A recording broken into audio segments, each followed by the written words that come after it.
कौन थे हनुमान के पिता? चलिए उनके जन्म की कहानी हमारे channel story by Hindu BK को जरूर सब्सक्राइब करें। श्री राम भक्त हनुमान की शक्तियों और चमत्कारों के बारे में कई किस्से और कहानियां मौजूद हैं, लेकिन क्या आप जानते हैं कि अंजनी पुत्र हनुमान का जन्म कैसे हुआ था?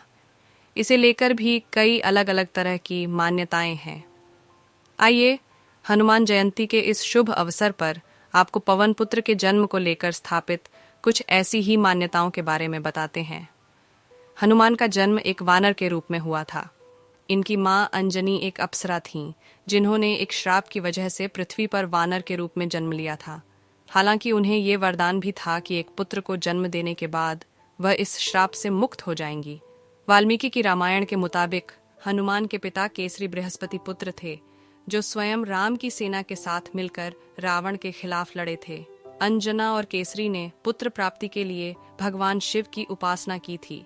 इनकी तपस्या से प्रसन्न होकर भगवान शिव ने ही इन्हें पुत्र का वरदान दिया था।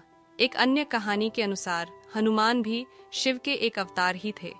एक पौराणिक मान्यता के अनुसार मारुति एक वन में अंजनी को देखकर उन पर मोहित हो गए थे।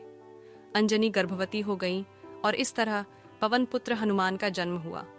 एक दूसरी मान्यता ये है कि वायु ने अंजनी के कान के रास्ते शरीर में प्रवेश किया और वह गर्भवती हो गईं। एक कहानी में ऐसा भी बताया जाता है कि महाराजा दशरथ ने पुत्रेष्टि यज्ञ से प्राप्त हवि अपनी तीनों रानियों में बांटी थी। इस हवि का एक टुकड़ा गरुड़ ध्वज उठाकर ले गया और वो टुकड़ा उस स्थान पर गिर गया जहां अंजनी पुत्र प्राप्ति के लिए तपस्या कर रही थी। हवि खाते ही अंजनी गर्भवती हो गई और इस तरह हनुमान का जन्म हुआ। विष्णु पुराण और नारद पुराण के कथानुसार नारद एक राजकुमारी पर मोहित होकर भगवान विष्णु के पास पहुंचे और उन्हें अपने जैसा रूप देने के लिए कहा, ताकि स्वयंवर में राजकुमारी उन्हें हार पहना सके। उन्होंने विष्णु से हरि मुख की मांग की। हरि भगवान विष्णु का ही दूसरा नाम है। हालांकि विष्णु जी ने नारद को एक वानर का चेहरा दे दिया, जिसे देखे बगैर नारद स्वयंवर में पहुंच गए। स्वयंवर में एक वानर को देख पूरे दरबार में हंसी के ठहाके लगने लगे। नारद ये बर्दाश्त नहीं कर पाए और उन्होंने विष्णु का श्राप दिया कि एक दिन विष्णु एक वानर पर निर्भर होंगे। हालांकि बाद में विष्णु जी ने नारद से कहा कि उन्होंने जो कुछ किया उनकी भलाई के लिए ही किया। नारद अपनी शक्तियों को कम किए बिना वैवाहिक जीवन में प्रवेश नहीं कर सकते थे। उन्होंने कहा कि संस्कृत में हरि का दूसरा अर्थ वानर ही होता है।